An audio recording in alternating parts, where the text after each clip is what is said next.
नमस्कार। हिमालय के आंचल में बसा हिमाचल प्रदेश विकास का पर्याय, अन्य पहाड़ी राज्यों के लिए प्रेरणा का स्रोत, आपके अपने प्यारे हिमाचल प्रदेश की विविध कल्याणकारी योजनाओं पर आधारित खास कार्यक्रम हिमाचल डायरी लेकर हाजिर हूं मैं मुस्कान। तो चलिए कार्यक्रम हिमाचल डायरी की शुरुआत करते हैं पहले सेगमेंट मंत्रिमंडल के निर्णय से।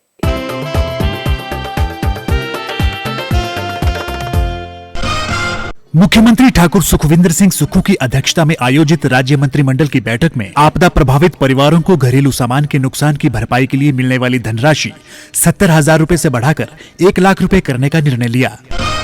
आग लगने की स्थिति में पूर्ण रूप से क्षतिग्रस्त घरों के लिए 7 लाख रूपए का विशेष सहायता पैकेज प्रदान करने का महत्वपूर्ण निर्णय।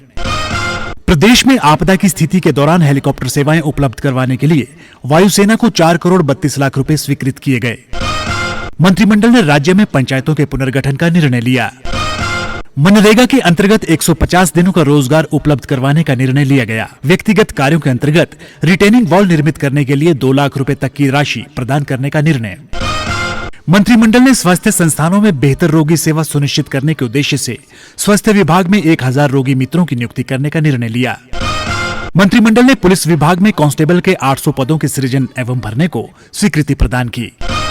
सोलन जिला के कंडाघाट और सिरमौर जिला के राजगढ़ में उप अग्निशमन केंद्र खोलने के साथ साथ 46 पद सृजित कर इन्हें भरने तथा 4 फायर टेंडर खरीदने को मंजूरी दी गई। जल शक्ति और लोक निर्माण विभाग में 150 कनिष्ठ अभियंता सिविल को जॉब ट्रेनी के रूप में भरने का निर्णय लिया गया। बैठक में डॉक्टर राधाकृष्णन राजकीय चिकित्सा महाविद्यालय हमीरपुर में 9 सुपर स्पेशलिटी विभागों के सृजन एवं 73 पदों प्रोफेसर, सहायक प्रोफेसर और सीनियर रेजिडेंट के सृजन और भरने को स्वीकृति प्रदान। मंत्रिमंडल ने डॉक्टर राजेंद्र प्रसाद राजकीय चिकित्सा महाविद्यालय टांडा जिला कांगड़ा में सुपर स्पेशलिटी विभाग के लिए 27 सीनियर रेजिडेंट के पदों को सृजित कर भरने का निर्णय लिया। मंडी जिला के श्री लाल बहादुर शास्त्री राजकीय चिकित्सा महाविद्यालय नेरचौक में नई पुलिस पोस्ट खोलने एवं आवश्यक पदों के सृजन और भरने की मंजूरी प्रदान की गई। मंत्रिमंडल ने 40% या उससे अधिक दिव्यांगता वाले सभी व्यक्तियों को सामाजिक सुरक्षा पेंशन प्रदान करने का निर्णय लिया। जिस दिव्यांगजन के अभिभावक यदि सरकारी, अर्ध सरकारी बोर्डों या निगमों के कर्मचारी या पेंशनर हो, उसके लिए पुरानी पात्रता शर्त को समाप्त कर दिया गया है। बैठक में राजीव गांधी स्वरोजगार स्टार्टअप योजना 2023 के तहत 1000 पेट्रोल और डीजल टैक्सियों को इलेक्ट्रिक टैक्सी में बदलने के लिए 40% सब्सिडी प्रदान करने का निर्णय लिया गया। मंत्रिमंडल ने एंटी नारकोटिक्स टास्क फोर्स का स्पेशल टास्क फोर्स में विलय कर गृह विभाग के अधीन एक एकीकृत स्पेशल टास्क फोर्स बनाने का निर्णय लिया। अब सेगमेंट प्रतिबिंब में आपको दिखाते हैं दून विधानसभा क्षेत्र में 383 करोड़ रुपए के उद्घाटन और शिलान्यास पर एक रिपोर्ट। मुख्यमंत्री ठाकुर सुखविंदर सिंह सुक्खू ने सोलन जिले के दून विधानसभा क्षेत्र का दौरा किया, जहां उनका भव्य स्वागत किया गया। मुख्यमंत्री ने अपने दौरे के दौरान 383 करोड़ रुपए की 12 विकासात्मक परियोजनाओं के लोकार्पण और शिलान्यास किए। उन्होंने 86 करोड़ रुपए की लागत से निर्मित बद्दीसाई रामशहर सड़क, दून क्षेत्र में 15 करोड़ 78 लाख रुपए की लागत के ट्यूबवेल, 10 करोड़ 64 लाख रुपए से निर्मित नागरिक अस्पताल बद्दी और 3 करोड़ 15 लाख रुपए की लागत से सामुदायिक स्वास्थ्य केंद्र बरोटीवाला के नवनिर्मित भवन का उद्घाटन किया। मुख्यमंत्री ने 73 करोड़ 21 लाख रुपए से निर्मित होने वाली गुणवत्तापूर्ण एवं विश्वसनीय विद्युत आपूर्ति योजना बद्दी, 63 करोड़ 73 लाख रुपए से निर्मित होने वाली बद्दी शीतलपुर जगात खाना सड़क, 40 करोड़ रुपए के ISBT बद्दी, 37 करोड़ 67 लाख रुपए की लागत से निर्मित होने वाले मिनी सचिवालय भवन बद्दी, बद्दी के छूटे हुए क्षेत्रों के लिए 37 करोड़ 10 लाख रुपए की लागत से सीवरेज योजना और कल्याणपुर में 5 करोड़ रुपए की लागत से निर्मित होने वाले Rajiv Gandhi day boarding school की आधारशिला रखी। इस अवसर पर मुख्यमंत्री ने जिला सोलन के दून विधानसभा क्षेत्र में लोक निर्माण विभाग का मंडल खोलने की घोषणा की। उन्होंने बद्दी नागरिक अस्पताल में बिस्तरों की क्षमता 100 करने और SDM कार्यालय के निर्माण के लिए 25 करोड़ रुपए तथा खेल स्टेडियम के निर्माण के लिए 10 करोड़ रुपए देने की घोषणा की।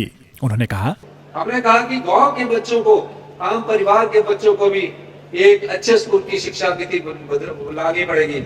इसलिए हमने 100 स्कूल अगले एकेडमिक सेशन से CBSE में खोलने का शुरू किया और इसके लिए हम अलग से कैडर बनाएंगे, अलग से ड्रेस कोड होगा और आने वाले एकेडमिक सेशन में जो उन स्कूलों में पढ़ेंगे, चाहे वो सरकारी स्कूल है, चाहे CBSE के स्कूल है, चाहे Rajiv Gandhi day boarding school है, उस स्कूलों में पढ़कर जो बच्चा होगा जब वो +2 और 10th के बाद निकलेगा तो आत्मविश्वास से भरपूर होगा।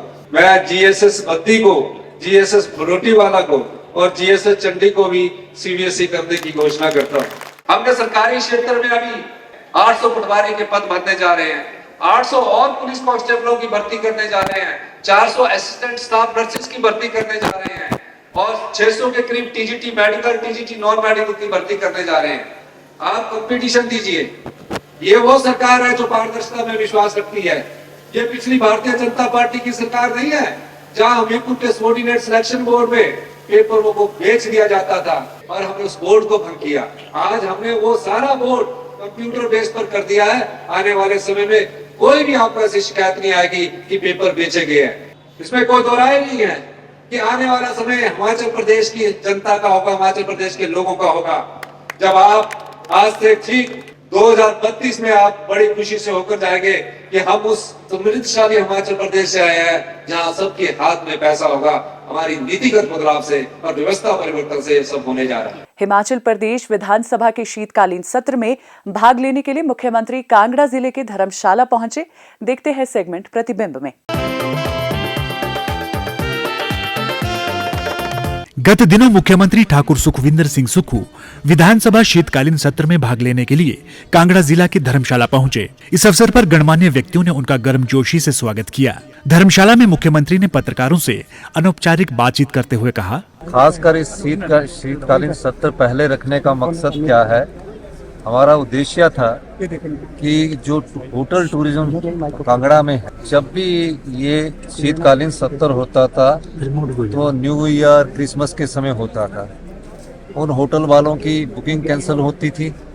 तो हमने कहा कि शीतकालीन सत्र को पहले किया जाए ताकि सरकार की ओर से भी जो बुकिंग की सुविधा होती है वो उसका फायदा उन कांगड़ा के टूरिज्म को भी मिले और कांगड़ा के होटल को भी, व्यवसाय को भी मिले। इस दृष्टिकोण से ये इतिहास का सबसे लंबा शीतकालीन सत्र कांगड़ा में होने जा रहा है। कांगड़ा को हमने टूरिज्म कैपिटल के रूप में विकसित करने की प्रयास है और विकसित हो रहा है और जल्दी ही एयरपोर्ट जो हमारा है उसकी एक्सपेंशन का कार्य को भी और लैंड एक्विजिशन के कार्य को तेजी से शुरू किया जाएगा। गत दिनों पालमपुर में हेलीपोर्ट की आधारशिला रखी गई। देखते हैं सेगमेंट प्रतिबिंब में।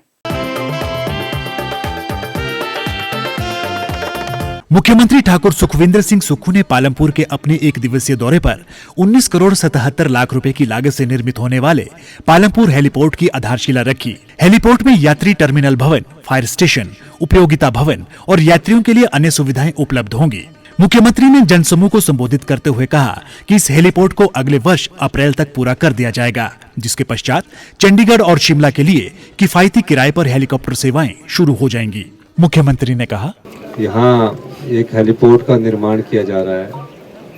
शीघ्र ही यहाँ से शिमला और चंडीगढ़ के लिए उड़ानें शुरू की जाएगी। जितना आपका समय बचता है, यहाँ से 40 मिनट में 35 मिनट में आप चंडीगढ़ पहुँच जाएंगे और 40 मिनट में आप शिमला पहुँच जाएंगे। और उसका किराया भी ऐसा रखा जाएगा ताकि जब गाड़ी लेके जो जाते हैं उतना ही खर्चा उसमें आए। इस दृष्टि से इस हेलीपोर्ट को बनाया जा रहा है।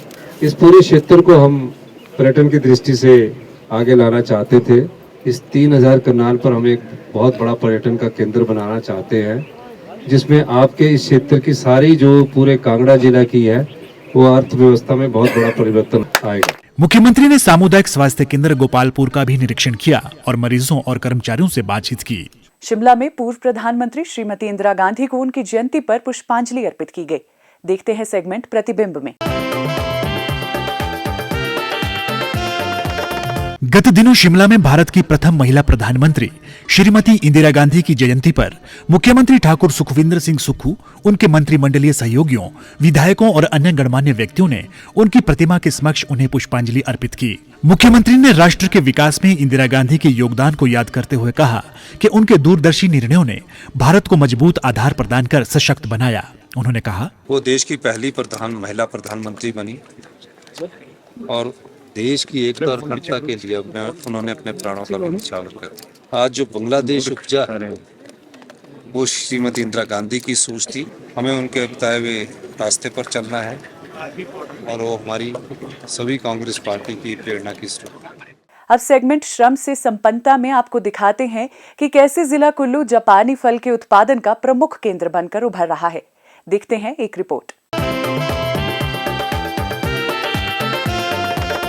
हिमाचल के किसान मेहनत, वैज्ञानिक खेती और सरकार की योजनाओं से सफलता की नई कहानियां लिख रहे हैं। कुल्लू जिला के खूबसूरत खोखन गांव के किसान श्री मदन लाल ने परंपरागत खेती से आगे बढ़कर अपने खेतों में जापानी फल की खेती शुरू की और आज वे आर्थिक रूप से आत्मनिर्भर बन चुके हैं। उन्होंने कहा कि सरकार की सहायता और उन्नत पौध किस्मों की बदौलत आज उनकी आमदनी में उल्लेखनीय वृद्धि हुई है। सरकार द्वारा जापानी फल की खेती के लिए प्रति हेक्टेयर 62,500 रुपए का अनुदान दिया जाता है। इसके अलावा किसानों को पावर टिलर और पावर स्प्रेयर पर 50% तथा पक्षियों और ओलावृष्टि से बचाव के लिए नेट पर 80% तक का अनुदान भी प्रदान किया जाता है। ये जो जापानी का बगीचा हमने तैयार किया हुआ है, ये पेड़ जो है 8-9 साल के है। इस बार काफ़ी अच्छी फसल पड़ी हुई है, बारिश भी काफ़ी हुई है, तो बारिश के कारण काफ़ी नुकसान भी झेलना पड़ा। तो रोड रास्ते सभी बंद हो गए, तो फिर भी सरकार का धन्यवाद जिन्होंने जल्दी से जल्दी रोड और रास्ते ठीक कर दिए और जो हमारा माल है सब्जी मंडी तक पहुंच गया, अच्छे दाम मिल रहे हैं। इस साल जो आपदा के बावजूद भी है, जो हमारी फसल काफ़ी अच्छी पड़ी हुई थी। एक तुड़ान सब्जी मंडी बेच चुके हैं, जिसमें 250-300 क्रेटें हमने मार्केट में पहुंचा दी है। अभी 200-250 क्रेटें हमारे पास पीछे पड़ी हुई है, जो कि हमारा अभी तुड़ान चला हुआ है। इस साल काफ़ी अच्छे दाम मिले हुए हैं। जिला कुल्लू जापानी फल के उत्पादन का प्रमुख केंद्र बन चुका है। यहाँ लगभग 404 हेक्टेयर क्षेत्र में इसकी खेती की जा रही है। इस वर्ष 1406 मीट्रिक टन जापानी फल के उत्पादन की संभावना है। उन्होंने कहा कि वर्तमान में किसानों की आमदनी बढ़ाने में जापानी फल एक सशक्त माध्यम बनकर उभरा है। उन्होंने कहा कि मुख्यमंत्री ठाकुर सुखविंदर सिंह सुक्खू के दिशा निर्देशों के अनुसार इस वर्ष प्राकृतिक आपदाओं के कारण प्रभावित सड़क मार्गों को युद्ध स्तर पर बहाल किया गया, जिससे बागवान अपने उत्पादों को समय पर मंडी तक पहुंचाने में सफल रहे। जापानी फल एक अत्यंत पौष्टिक, स्वादिष्ट और औषधीय गुणों से भरपूर फल है, जो स्वास्थ्य के साथ साथ किसानों की आर्थिक स्थिति सुधारने में भी सहायक सिद्ध हो रहा है। श्री मदन लाल किसान हितैषी योजनाओं के लिए प्रदेश सरकार और मुख्यमंत्री ठाकुर सुखविंदर सिंह सुक्खू का आभार व्यक्त करते हैं। हिमाचल डायरी का ये अंक यहीं समाप्त होता है। अगले अंक में आपसे फिर होगी मुलाकात कुछ नवीनतम जानकारी के साथ। तब तक दीजिए इजाजत। नमस्कार।